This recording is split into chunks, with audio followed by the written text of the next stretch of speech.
Salut à tous! Salut à tous! Bienvenue dans ce Vox News! Oui, bienvenue! Salut Chuniette! Salut Fredo! Ça va? Ça va très bien, et toi? Eh ben ça va. On parle des infos? Oui. On parle des news? Oui. Du Tipeee? C'est ça. Et puis des jeux du moment? Des vidéos, du dev du site. Plein de trucs? Faut qu'on aille vite parce qu'on a plein de choses à vous dire en fait. Allez ben c'est parti pour les news! C'est parti pour les news! Alors le truc sympa qui est arrivé là, les petites news du moment. En boutique et qui nous fait bien plaisir, c'est Not Alone qui était notre coup de cœur en septembre dernier. On a lancé les coups de cœur Ludovox, hein, c'est la première édition. Donc c'est la récompense de la rédaction, les jeux auxquels toute la rédaction arrive à se mettre d'accord pour jouer, ce qui n'est pas chose facile.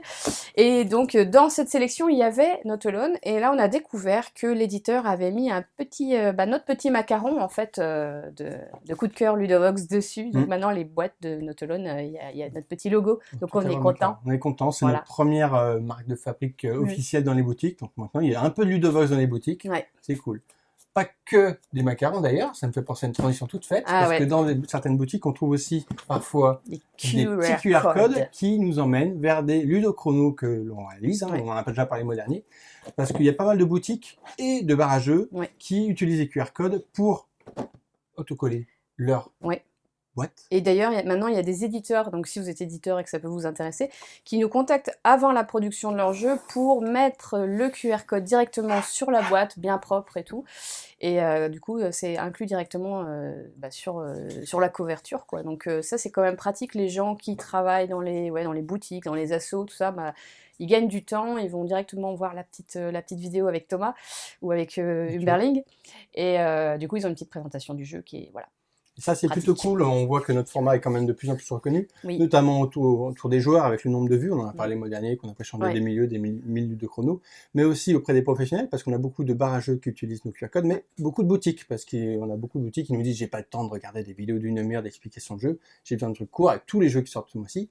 Et du coup, je me fie beaucoup au Ludochrono pour savoir sur un jeu qui est sorti, comment ça marche, est-ce que ça va rentrer dans ma gamme avec les joueurs que j'ai qui achètent des jeux chez moi. Et donc du coup, on est vraiment en contact un peu avec les boutiques qui nous disent qu'ils consomment ça, et ça se répercute aussi auprès des éditeurs qui l'entendent bien, et de plus en plus. On a pas mal d'éditeurs partenaires qui viennent nous voir de plus en plus pour des commandes de Ludochrono, parce que depuis, c'est pas un secret, le format Ludochrono, à la base, au lancement du Ludovox, c'était un format qu'on a fait gratuitement pour un petit peu avoir une marque de fabrique, Ludovox. Et depuis 1 an et demi, c'est un format qui est devenu payant pour les éditeurs s'ils veulent un Ludochrono. C'est-à-dire que s'ils nous commandent un Ludochrono, eh bien, au bout de quelques temps, on leur produit avec le contenu, la vidéo, le relais YouTube, le QR code et compagnie. Ça ne nous empêche pas, nous, de continuer à faire certaines vidéos gratuitement, soit parce que c'est des jeux qui ne sont pas localisés en France, soit parce que c'est des jeux qu'il nous faut pour nous, parce que il a gagné le Spiel il y a 10 ans, donc c'est un truc incomparable. Pour la base de données. Pour la base de données. Donc on va continuer à faire des produits gratuits, comme on veut, quand on veut, mais ça n'empêche pas qu'on a toutes les commandes payantes, et depuis quelques mois, c'est un planning qui est très chargé. On est très content. Voilà, on a vraiment notre format qui s'est mis en place, donc c'est très bien pour le site. Du coup, on s'est organisé un petit peu en interne pour arriver à un truc bien structuré, pour pouvoir bien suivre les commandes. Et on est très content que ce soit un modèle qui commence à tourner. Donc, on a un format qui commence à percer. Alors, on ne tourne pas non plus des milliers. Vous pouvez voir, il y a quand même toujours un Ludochrono par semaine. Donc, du coup, par semaine? Par jour? Par jour, pardon. Ah oui, quand même. Mais on a quelques semaines d'avance, c'est pour ça que je dis ça. Et c'est vrai que maintenant, quand on nous commande des Ludochronos, on se dit, attendez, le prochain créneau dispo, c'est dans 1 mois, donc il faut que vous le commandiez maintenant si vous voulez avoir un chrono. Non, il y a un délai, Donc voilà, les vidéos, tout ça se passe bien, et donc du coup, on est content de pouvoir proposer ça. Et puisqu'on parle vidéo, est-ce qu'on n'enchaînerait pas avec les vidéos du Fige? Si vous regardez cette vidéo, si vous voyez nos vidéos, vous allez sûrement tomber sur pas mal de vidéos du Fige qui passent en ce moment sur le site. On en a encore pour quoi, 2-3 semaines? Environ 2 semaines par rapport à la date où vous devez regarder ce Vox News. Je pense que ça fait 3 semaines qu'on en balance 2 par jour. Donc un rythme assez soutenu, parce que ça sert à rien de sortir des vidéos en juillet. On veut que ce soit encore un petit peu... Oui, surtout qu'il y aura Paris ludique bientôt, mine de rien. Donc on essaie de finir avant le PEL. Donc je pense que vous avez encore pour 2-3 semaines suivant ce qu'on a, qui vont être un petit peu plus longs à préparer. On a les conférences, ça va être un peu plus compliqué, mais je pense que vous avez encore 2 semaines de contenu devant vous. On espère que ça vous plaît. On fait tout ce qu'on peut pour essayer de fournir un maximum de données et d'infos sur les jeux qui vous intéressent. Je n'ai rien à rajouter. Ça me va bien. Du coup, sans transition aucune, on passe sur le dernier point des news du site qui est donc les développements. Les développements du site, ça a pas mal bougé là, ces derniers temps. On va avoir des trucs à livrer. au niveau... des mois qu'on alors, utilise. ouais, c'est clair. Enfin, ça fasse quelque chose. Il y a les parties, vous pouvez entrer vos parties maintenant sur le site. Et il y a aussi les statistiques liées à vos parties. Donc là, je vais laisser la parole à Fred parce que c'est lui vraiment qui a on vous dit un peu bossé là-dessus. On vous a dit que ça fait un an qu'on a réparé les parties, donc c'est vrai. Et ça fait bientôt un an qu'on base sur les statistiques de parties. Et finalement, on a découpé ce module en 2 parties. Des statistiques de base intéressantes et des statistiques de fou ultra intéressantes, mais qui sont plus compliquées et qui vont venir plus tard. Et on a fini de développer les statistiques. Donc c'est quelque chose qu'on va mettre en place la semaine prochaine, plus ou moins. Peut-être cette semaine pendant que vous regardez la vidéo. Mais ça arrive, c'est tout chaud. Il nous reste 2-3 petits trucs à régler. Et on a voulu faire un truc assez sympa pour vous donner envie de rentrer des parties, mais un truc un peu ludique, parce qu'on est dans un site de jeu. Ouais, un peu legacy. Du coup, on trouvait ça un petit peu couillon de vous livrer plein de statistiques si vous n'avez pas de partie. Parce que savoir que vous avez fait 0 partie de 0 heure, c'est un peu débile sur toutes les rangées de data. Du coup, on a un système évolutif où plus vous rentrez de parties, plus vous avez de données, plus vous avez cette statistique. Donc la première partie, quand vous rentrez dans le système, vous n'aurez aucune info, et avec un petit ticket qui va dire « Hey, tu as bientôt du contenu à développer si tu rentres 3 parties ». Et une fois que vous allez rentrer 3 parties, vous allez avoir une première statistique intéressante. Je dis une, mais 3-4. Et un nouveau bandeau qui va dire « Hey, si tu rentres 3 parties de plus, tu auras des infos en plus. » Et quand tu vas rentrer, tu as un gros graphique avec des camemberts super intéressants. Et c'est un système évolutif comme ça. C'est un truc un peu évolutif. On a déjà 4 paliers de développement qui à chaque fois vous donne des statistiques complémentaires. Donc on a des camemberts, des graphiques, des données. Un truc plutôt complet, mais on reste un truc simple. On a en gros une quinzaine de données à regarder, qui sont déjà super intéressantes, mais ça sera que le premier pan de notre module de statistiques. Et ça arrive le mois prochain. Le reste, ça arrivera, on va dire, dans les 6-8 mois à venir. C'est quelque chose qui va être mis de côté parce qu'on veut déjà implémenter ce nouveau système, voir si ça vous intéresse, ça vous plaît. Mais ça va être testé. Où est-ce que ça se passe? On va faire un édito. Marine va faire un édito avec tout le déroulé de qu'est-ce que c'est, comment ça se passe, comment on va les chercher. Mais en gros, ça sera dans votre profil. On a fait une petite case statistique et vous pouvez aller voir comment ça se passe et on espère que ça va vous plaire. On est à l'écoute des retours. Si vous avez des envies, des pertinences, il y a pas mal de chances pour ce que vous proposez, ça soit déjà prévu pour la suite. Mais si vous trouvez des trucs bien ou pas bien, n'hésitez pas à le dire et on va continuer à travailler dessus parce que c'est quelque chose qui nous intéresse. Et pour le rappel, c'est complètement gratuit. C'est quelque chose qui est fourni par le site, sur le site, qui est aussi compatible sur le mobile. Pas les statistiques pour l'instant. Sur l'application, pour l'instant, il n'y a pas les stats. Elles arriveront plus tard, mais il faut savoir qu'on est en train de retravailler l'application Ludovox, parce que vous avez peut-être oublié qu'on avait une application Ludovox, parce qu'à un moment donné, ça marchait plus très bien, parce qu'on n'avait plus de développeurs, maintenant on a un développeur, donc tout est en train de se remettre en place. Et on est en train de retravailler vraiment l'application, et là notamment on a fait appel à Pauline de Traz, donc vous connaissez peut-être parce qu'elle a fait des illustrations. Sur Ten Minutes to Kills par exemple.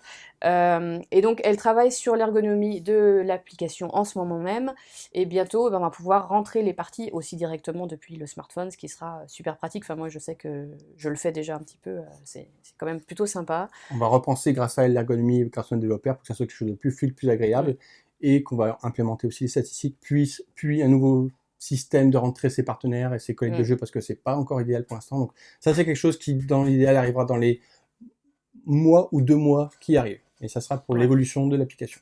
C'est pour un peu les stades du dev. On passe au jeu du moment. Allez, c'est parti pour le jeu du moment. Alors, les jeux du moment, à quoi on a joué? Alors, on a joué à pas mal de trucs. Alors, c'est pas forcément des trucs qui sont sortis là maintenant. Des jeux qui nous plaisent. Alors, dans les trucs qui sont sortis là maintenant, on a fait une petite sélection. Il y a les jeux... il y a ça, mais c'est sorti le mois dernier. C'est pas vieux non plus. Hein. Non, je sais, mais maintenant les gens sont tellement fous avec tout ce qui sort. Mémoire, c'est un jeu de mémoire. Voilà, tout est dit. C'est parfait, merci. C'est comment dire, on a revisité le principe du memory. Et ça fait un petit peu penser à Pick-a-Seal, Pick-a-Polar-Bear, tous ces jeux-là, parce qu'il y avait cette idée de chaînage avec un point commun d'une carte à une autre. Et c'est très bien fait, c'est très rigolo. Donc, petit coup de cœur pour ce petit jeu de mémoire qui est à partir de 8 ans. C'est simple, efficace. Si vous voulez en savoir plus, on a un Ludo Chrono qu'on a fait récemment. On a déjà tout ce qu'il faut. Et c'est plutôt sympa. On vous propose d'aller jeter un petit coup d'œil. On a bien aimé Kingdom Run aussi. Alors ça va pas mal plus. Un peu plus vieux, ça doit au moins dater de février. Au moins un mois et demi. Une vieillerie. On a laissé traîner et tout. En fait, on l'a depuis quelques temps, mais on est en train de préparer Ludo Chrono et du coup, on n'a plus l'occasion d'y jouer et tout. Et on a dit, hey, mais c'est super malin. Et sous ces airs de petits jeux pour enfants gentillets, c'est un petit jeu d'enfoiré un petit peu taquin. C'est super agréable.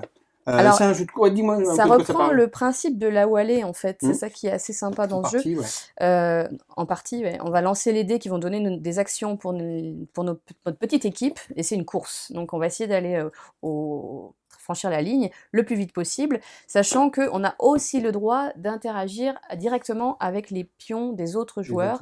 Et donc, on va se servir d'eux pour avancer, on va pouvoir les agripper. Un petit coup de grappin pour attraper, voilà. plein de petites actions. Finalement, c'est la course très taquine. C'est très malin. Tu joues à jouer aux dernières minutes avec des petits points, et c'est vraiment taquin. Ouais, puis ça dure 10 minutes, franchement, un quart d'heure à tout casser pour 2 à 4 joueurs, donc voilà. Petit coup de cœur à suivre, ça joue avec des enfants, mais aussi entre adultes, plutôt sympa. Ouais. Alors, j'y ai pas encore joué, mais j'ai des bons retours dessus, et je compte y jouer très prochainement. Je vous en parle, si jamais j'ai effectivement le petit coup de cœur, je vous en reparlerai. C'est Raxon. Il paraît que c'est bien. On a des gens qui disent que c'est très très bien. Tu valides? Je valide. Oh, cool. Donc on a des testeurs un peu partout qui sont prêts à faire des tests de jeux de fou. Et donc du coup, on nous a dit que c'était bien. Du coup, Marine va prendre du temps un peu pour tester. C'est un jeu coopératif dans l'univers de Dead of Winter. Pardon. Et donc c'est assez brainy, hein. Faut sauver les civils, si je me souviens bien. Ouais, en éradiquant un petit peu les monstres qui traînent pour se sauver et tout. On est en train de préparer un ludo-chrono, il sera peut-être sorti d'ici à ce que vous voyez la vidéo, ou bien il va arriver juste après. Donc on a fait un ludo-chrono là-dessus. Pour avoir plus d'infos, c'est assez simple d'accès, mais c'est un coopératif un peu malin, et c'est sympa de retrouver l'univers de Dead of Winter. Donc si ça nous plaît, nous aussi, on vous en reparlera le mois prochain. Ouais, alors là c'est vite une présentation. Ça c'est pareil, tout le monde y a joué dans la rédac, mais pas moi encore, donc je vous le montre quand même. Moi j'ai joué durant le festival de Cannes, j'ai eu l'occasion de les découvrir. C'est un. Il y a pas mal de gens qui apprécient beaucoup le système, et il y a un truc assez malin. C'est un mélange entre jeu agressif et jeu de gestion, et c'est un peu surprenant en disant je vais t'en mettre quand même bien dans ta gueule, mais je vais gérer ma petite chariote dans mon coin aussi. C'est malin, c'est agressif, c'est vraiment un mélange de plein de choses. Et donc du coup, on te laissera en parler plus le mois prochain, si tu nous valides tout ça. On verra ça. C'est chez la boîte de jeu. Et enfin, il y a, entre autres, un Mahjong revisité qui est très joli. Hein. Alors on s'attend pas. C'est très bien aussi. C'est très bien, c'est validé par le testeur. C'est pour ça que je vous en parle, parce que j'ai foi en la vie. Pareil, ludo-chrono qui est en cours de réalisation, que vous verrez bientôt. C'est vrai que quand on voit la boîte, on sait pas du tout de quoi ça parle, et quand on retourne et on voit qu'il y a un jeu de Mahjong, on dit c'est un jeu de Mahjong. Et en fait, c'est un ajout assez intéressant au jeu de Mahjong, avec une gestion de pouvoir, une gestion de risque et tout. C'est du abstrait, c'est du posé, mais c'est plutôt sympa. Et on va dire que ça fait partie des jeux à suivre dans les semaines qui viennent, parce que on n'en a pas tellement entendu parler, on a un peu fait la surprise. On a fait une petite news quand même dessus, nous, mais après, moi j'ai reçu la boîte, j'ai pas eu le temps d'y jouer, mais il me faisait bien envie. Je vais essayer d'y jouer cette semaine. Mais c'est vrai que là, entre les campagnes de Gloomhaven, de Kingdom Death et de Pandemic Legacy, on a un peu du mal à jouer à tout ce qui sort. C'est à suivre. Il y a un autre truc qui me fait bien envie aussi, pour jouer avec ma fille de 7 ans, c'est Jurassic Snack. Donc édité par The Flying Games. Jeu à 2 de Bruno Catala. Voilà. Qui fait suite un peu à son jeu Little Big Fish, de même gamme, même type de jeu, même public, qui était sorti il y a quelques temps. C'était pas Bruno Catala, Little Big Fish. Non. Oui, mais c'était le même éditeur. C'est pour ça que je dis même éditeur, même gamme. Que j'avais bien aimé aussi. Et où vous incarnez, on vous verra peut-être pas trop parce que c'est vert sur vert, mais vous incarnez des diplodocus qui essayent de manger de l'herbe tout en fuyant les T-Rex ou en faisant fuir les diplodocus des adversaires. T'as mal à le dire celui-là. C'est pas terrible, je veux dire diplos. T'as qu'à dire diplo. Et du coup, c'est assez sympa. Pareil, on vous en reparle, mais ça marche bien avec les enfants, ça marche bien avec les adultes. C'est assez taquin et des petites surprises. Pourquoi j'ai ça? Pourquoi t'as ça? Eh bien parce que en fait, c'est le même jeu, mais en plus beau. Ah oui. Ça, c'est la même édition. Ça ne nous rajeunit pas. Hein. C'est la réédition du jeu Garrybeck qui est sorti chez Descartes. Oh là là. Et du coup, The Flying Game a remis à jour cette vieille version du jeu que vous ne voyez pas du tout parce que c'est vert sur vert. Oui. Mais on pourrait faire avec la caméra top. Mais voilà, c'est une belle revisite du jeu avec un nouveau thème bien sexy avec des beaux dinos. Et du coup, c'est une belle deuxième vie qui est offerte au jeu, je veux dire. Et un autre encore qui nous excite bien mais qu'on n'a pas encore testé. Ouais, moi j'attends. Exposition universelle. J'attends de le découvrir vraiment parce que c'est un jeu de majorité et de collection. Donc ça, c'est deux trucs que j'adore. Ouais. Sur un thème plutôt sexy, d'exposition universelle avec les inventions. On est des organisateurs. Des inventeurs? Non, on n'est pas des inventeurs. Ouais, on est des organisateurs qui essayons de faire la meilleure expo et attirer à nous les inventions. C'est assez sympa, c'est un style un petit peu décalé. Et ça se joue bien. Alors le Gob a beaucoup aimé, c'était un vrai coup de cœur et on a fait le Just Play il n'y a pas longtemps qui est passé. Et il a rarement des coups de cœur comme ça, donc du coup ça m'a intriguée. Ludochrono à venir également. Et enfin, celui-là j'ai fait plusieurs parties, on l'a reçu aussi il y a 10 jours. C'est donc Gateway, c'était un deck building qu'on avait repéré à la Gen Con il y a 2 ans. À l'époque c'était trop tôt pour en parler. Il arrive maintenant en français, comme ça, pouf, sans prévenir. Et donc c'est chez Simone. Kmon, qui est donc distribué par Edge. Et donc c'est un jeu de deck building qui n'est pas sans rappeler son arrière-grand-père Dominion, puisqu'on a des cartes comme ça d'action avec plus un achat, plus une action, etc. Mais par contre, on a du meulage de monstres, ce qui est plutôt rigolo. Et on a un jeu de majorité surtout, enfin pas de majorité, oui, enfin si on peut gagner par une majorité, mais voilà, on a du contrôle de territoire au centre, un peu comme dans Tyrants of the Underdark, que j'avais vraiment beaucoup aimé, que je continue de préférer à Gateway, mais il n'est pas idiot, donc je vous conseille d'y jeter un œil si vous aimez bien deck builder et que vous aimez bien l'idée d'avoir du contrôle de territoire. Ludochrono à venir également pour continuer la série. Je crois qu'on a fait le tour. On a fait le tour, ça nous fait une petite sélection du mois. Ouais. Mais ça nous fait plaisir de vous montrer le jeu, soit auquel on a joué qu'on a bien aimé, soit auquel on va jouer parce que ça nous intéresse, ou le pitch nous intéresse, ou parce qu'on a des retours intéressants. On a des retours intéressants de testeurs ou de gens de la rédac qui ne sont pas nous, parce qu'on se répartit un peu les jeux. Parce qu'on ne peut pas tout tester, mais dès qu'on a des retours intéressants, on s'y attarde parce que ça fait partie des trucs qu'on a envie de suivre et pouvoir faire d'autres retours dessus. Tout à fait. On passe au Tipeee ? On passe au Tipeee. Tipeee. C'est parti pour le Tipeee. Alors, en ce moment, sur le site, il y a un sondage qu'on a lancé pour les tipeurs, mais pas que pour les tipeurs, aussi pour ceux qui s'intéressent à Ludovox et qui ont envie de nous soutenir. De donner leur avis. De nous dire pourquoi ils tipent pas, comment ils pourraient être tentés à tiper, voilà, nous soutenir. Et donc on pose juste 8 questions, donc n'hésitez pas à aller faire un petit tour sur le site parce que c'est en ligne en ce moment, le sondage est toujours ouvert au moment où vous verrez cette vidéo normalement. Et donc voilà, on est très avides de connaître vos retours, notamment par rapport aux goodies, parce qu'actuellement on envoie des goodies, ça nous prend quand même pas mal de temps d'aller chercher les différents goodies auprès des éditeurs, des distributeurs, et puis après, oui, il faut faire tous les envois, ce qui coûte du temps et de l'argent, donc bref, on est en train de faire le point là-dessus pour voir si c'est vraiment utile, nécessaire, est-ce que ça apporte vraiment quelque chose en fait au Tipeee de faire tout ça. C'est ça, on met un petit peu en question notre Tipeee parce que ça fait maintenant 1 an qu'on a lancé. On a récupéré certaines sommes, on a pas mal de tipeurs et on veut savoir si finalement le Tipeee comme il est actuellement convient à vous, tipeurs. Donc on met en cause un peu notre page Tipeee, est-ce qu'elle est trop fournie, pas assez fournie, est-ce qu'on met trop d'infos, est-ce qu'on n'en met pas assez, on va peut-être un peu revoir tout ça. Et quitte à revoir ça, est-ce qu'on voit aussi le concept, est-ce qu'on voit aussi le système de tirage au sort, est-ce qu'on revoit les goodies qu'on donne, parce que nous ça nous fait plaisir, ça nous prend du temps, est-ce que le temps accordé est intéressant pour vous? Il faut qu'on mesure un petit peu tout ça, donc on pense qu'au bout d'un an, c'est bien de faire un premier bilan pour avoir vos retours, que vous soyez tipeur ou pas, parce que ça peut vous intéresser ou pas. Donc du coup, voilà, premier petit sondage, là on a déjà 150 réponses, ça nous permet d'avoir un petit peu un avis général sur ce qui se passe, mais n'hésitez pas à rajouter votre réponse si vous ne l'avez pas fait, pour nous donner plus de précision, pour qu'on affine un petit peu notre système pour qu'il vous convienne le mieux possible. Ouais, sachant que tous les mois, on a environ une centaine de personnes, c'est ça, qui typent. C'est pas forcément les mêmes d'un mois à l'autre.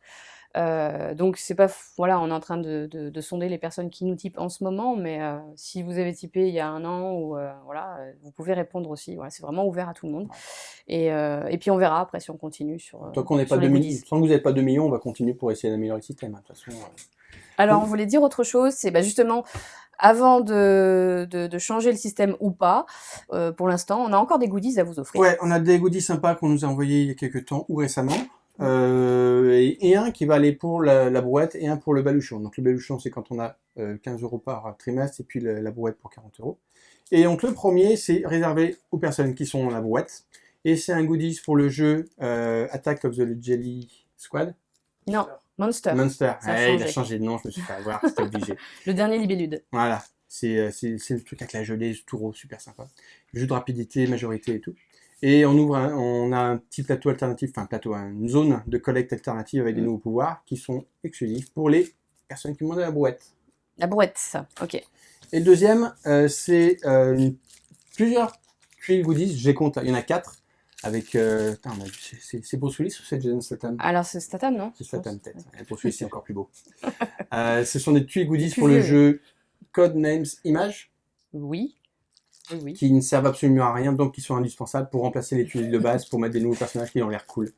Donc ça sera pour tout le monde qui participe au niveau de la baluchon. Pour tout le monde. Voilà. Et puis voilà un autre gros cadeau qu'on veut mettre, mais cette fois dans la loterie. Oui. Et donc je vais vous le montrer, parce que ça se On en avait parlé il y a quelques temps. Ouais, en décembre. On l'avait mis en tirage au sort. Et finalement, on le remet.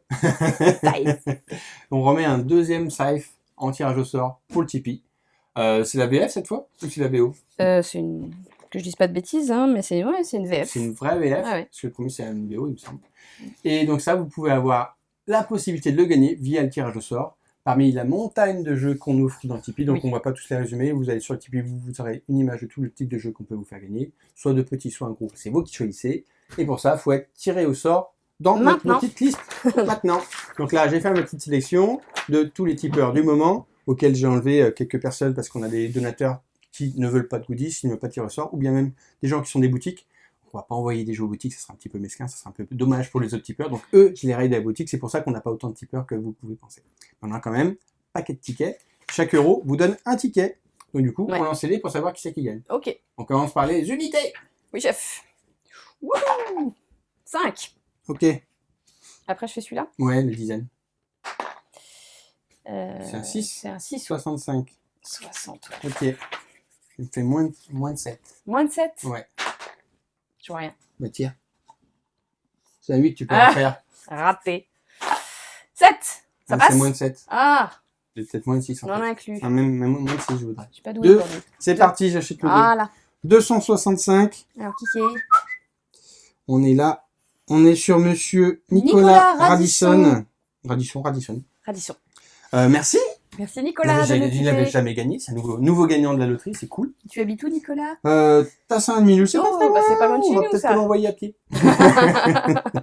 Donc voilà, tu vas pouvoir gagner le jeu ou les jeux de ton choix dans la liste de Tipeee. Merci d'avoir tipé. Merci à tous d'avoir tipé. On se retrouve le mois prochain avec des nouvelles news, des nouvelles nouveautés sur le dev, des nouveaux jeux du moment, et un nouveau tirage au sort. Et peut-être que cette fois, ça sera vous qui gagnerez. Allez, à bientôt sur Ludovox. Ciao. Des jeux du moment, du Tipeee. C'est parti pour une news. Ok. Ouais. Moi, je regarde par là de toute façon. Donc, Wouh! Tu peux recadrer ma fille. Alors là, tu peux être reparti pour un tour. C'est bien, il se rend compte de la difficulté que c'est de réaliser sans balancer les pieds de partout. T'imagines, hein, la frustration le verre a peut-être un peu bougé le verre. La frustration de Fredo à la fin de la journée qui gardait ses grandes jambes toutes pliées comme ça derrière son fauteuil. Salut les tipeurs. Non, c'est pas que les tipeurs, c'est les copains. Salut les copains. Non, mais je veux dire, salut les tipeurs. SLC, salut les copains. Putain, l'intro la plus belle du monde. Il aurait fallu... Ouais, non, c'est pas grave. Va pas trop loin parce que sinon je suis sur du cadre. Bah oui, mais là, c'est bon. Mais faut pas qu'on le voit tout de suite. Ouais, faut pas qu'on te voit tout de suite. Tu fais ton petit pouce seulement quand il y a un peu de jeu qui te plaît. Tu peux sortir la tête. Tu peux écraser un peu du fouillou, c'est pas grave. Ouais, il y a de la place. Ça va? Ouais.